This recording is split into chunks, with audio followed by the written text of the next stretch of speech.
नमस्कार। एक 31 वर्षीय महिला की कुंडली हमारे सामने, जिनका जन्म 31 दिसंबर 1988 को हुआ 8:45 पे। कुंडली मकर लगन की कुंडली है और चंद्रमा कुंडली के कन्या राशि में बैठे हुए हैं।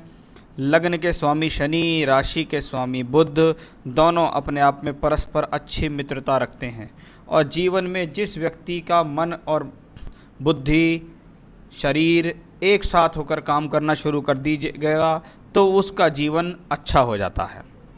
यहाँ लगन मकर लगन है, शनि का लगन है। शनि के लगन में बुध ग्रह बैठा हुआ है, लगन में मरकरी, इसको बोलते हैं दिग्बली ग्रह।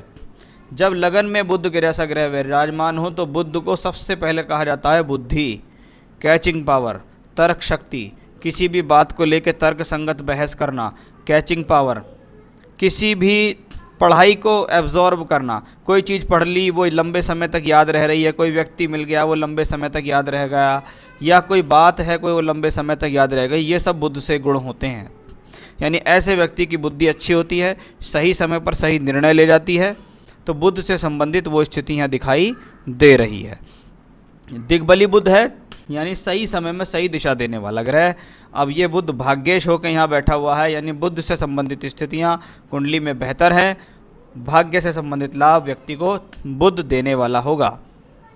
बात करते हैं लग्नेश शनि का। शनि लग्न के मालिक हैं, 12वें घर में बैठे हैं। जब जब ग्रह लगन का मालिक होकर द्वादश में बैठे तो ये जन्म स्थान से दूर ले जाता है। एक बात, जीवन में कभी भी ले जाए लेकिन दूर ले जाता अवश्य है। साथ ही साथ जीवन में संघर्ष होता है और जीवन में संघर्ष के बाद व्यक्ति अपने जीवन को कुछ बना पाता है। यानी ऐसे व्यक्ति के अंदर एबिलिटीज़ है इस पर तरह की कि वो जीवन में कुछ अपने आप को बनाए। साथ में शनि के सूर्य हैं, सूर्य ने अपनी आभाव से इसको अस्त किया है। कंबस्ट है ये सैटर्न प्लैनेट। जब अष्टम का मालिक सूर्य कुंडली के 12वें घर में शनि को अस्त कर रहा हो तो ये लाइफ को टफ बनाता है। ये टफ का मतलब है कि एक तो अचीवमेंट हो रही है, दूसरा अचीवमेंट टफ तरीके से हो रही है। थोड़ा सा ये हेल्थ इश्यूज़ भी लेकर आता है। सूर्य शनि कुंडली के 12वें घर में हो तो आफ्टर मैरिज ये आपके बेडरूम को प्रभावित करता है। इसका मतलब ये कॉम्बिनेशन हस्बैंड वाइफ के रिलेशनशिप्स के लिए ज़्यादा अच्छा नहीं माना जाता। कुंडली में चंद्रमा के बारे में बात करें, चंद्रमा 7th लॉर्ड, सप्तम भाव किसी भी कुंडली के अंदर स्पाउस के लिए, पति के लिए या पत्नी के लिए जाना जाता है। सप्तम भाव पर किसी भी ग्रह का अशुभ प्रभाव नहीं है, लेकिन ज़्यादा ज़रूरी है सप्तम भाव के मालिक का। इसको कहते हैं, ये तो है घर, और घर का एक होता है मालिक। घर तो चलो ठीक है, लेकिन मालिक अगर इधर उधर घूमने लगे, मालिक कहीं फंस जाए तो कहीं ना कहीं एक स्थिति ऐसी आएगी कि उसके मकान पर भी कब्जा हो ही जाएगा। अब सप्तम भाव के ऊपर सिर्फ बुध का प्रभाव है, कोई बुरा नहीं है। सप्तम भाव का मालिक चंद्रमा भाग्य स्थान में है, लेकिन मंगल ने उसको देखा है अपनी 7वीं दृष्टि से, शनि ने भी उसको देखा है। इसका मतलब ये चंद्रमा पीड़ित हुआ। जब चंद्रमा पीड़ित हो, मानसिकता के लिए अच्छा नहीं, एग्रेशन देता है, क्रोध देता है, जल्दबाजी देता है और विवाह के सुख को छीनने का प्रयास करता है।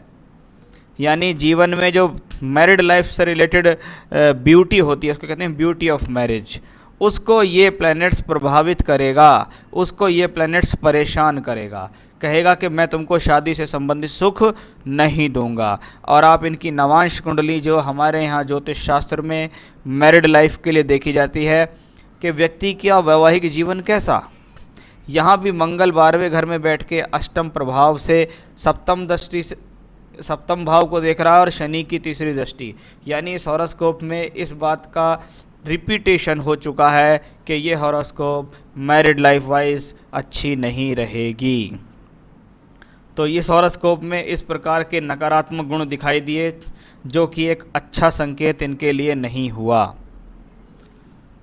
चंद्रमा भी खराब हुआ तो ये मानसिकता भी देगा। कहीं ना कहीं हो सकता है इनका क्रोध, इनकी जल्दबाजी, इनका अग्रेशन इनके जीवन में बहुत प्रकार की परेशानी लेकर आए, लेकिन ये एक अच्छा योग यहाँ नहीं हुआ। इसके लिए इस कुंडली में चिंताएं दिख रही हैं, यानी मैरिड लाइफ के लिए चिंता का विषय इस कुंडली में है। चलिए बात करते हैं जुपिटर। 5th हाउस में रेट्रोग्रेड जुपिटर वीनस से एस्पेक्ट हुआ है। बुद्धि के लिए बहुत अच्छा है, पकड़ के लिए बहुत अच्छा है, एजुकेशन के लिए अच्छा है, एजुकेशन में अचीवमेंट के लिए अच्छा है। यानी आप अगर जीवन में कोई पढ़ाई कर रहे हैं तो उस पढ़ाई से संबंधित अचीवमेंट्स, अवार्ड्स आपको अपनी लाइफ में मिल जाएंगे। तो ये जुपिटर और वीनस का जो कॉम्बिनेशन है ये अच्छा है। ये आपको दूर स्थान पर ले जा सकता है, छोटी बड़ी यात्राएं करा सकता है। आप अपनी एजुकेशन को पूरा करने के लिए जहाँ पर पैदा हुए हैं वहाँ से दूर चले जाएंगे। तो उस प्रकार की स्थिति को ये शो करता है।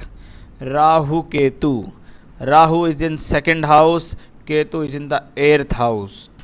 राहु 2nd हाउस में एस्पेक्टेड बाय सैटर्न, शनि से दृष्ट है।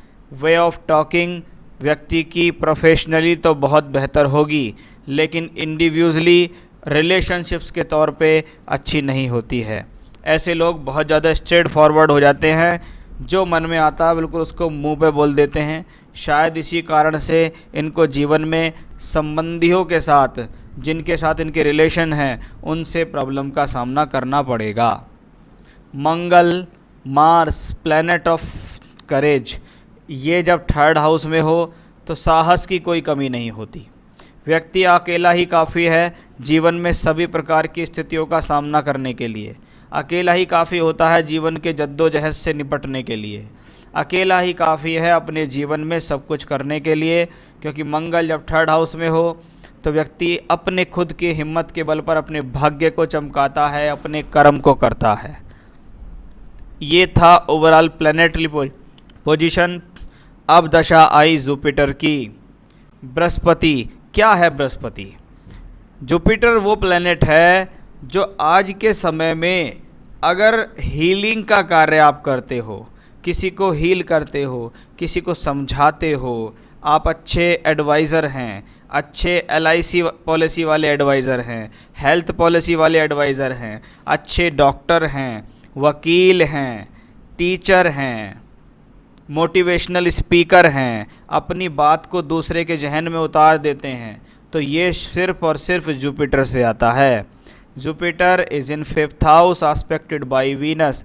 शुक्र ग्रह पंचमेश और योग कारक शुक्र से जब बृहस्पति दृष्ट हो, ये व्यक्ति आगामी समय में अपनी बुद्धि के बल पर बहुत बहुत कुछ हासिल करने वाला है, क्योंकि बृहस्पति ही ऐसा ग्रह है जो मेडिकल के फील्ड में कामयाब है।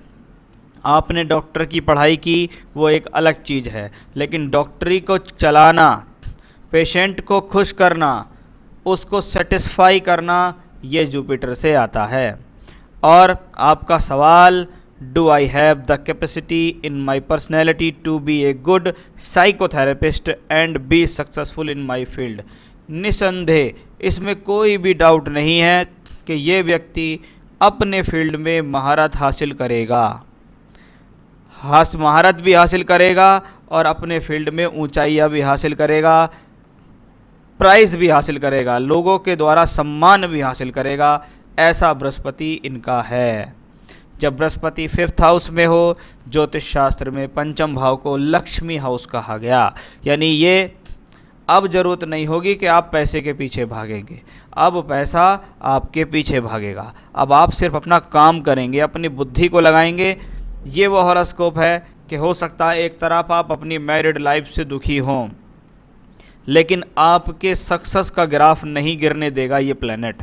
इन सब चीज़ों का आपको विशेष ध्यान रखना होगा, क्योंकि जुपिटर इन D10 ये है दशांश, इस पे लिखा हुआ है ग्रेट सक्सेस। यानी यहाँ से हम देखते हैं जीवन में प्रोफेशनल लाइफ कैसी रहने वाली है।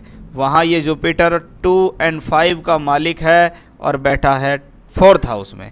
यानी इस प्लैनेट ने ये दिखाया कि इस व्यक्ति के अंदर सहजता और गंभीरता है।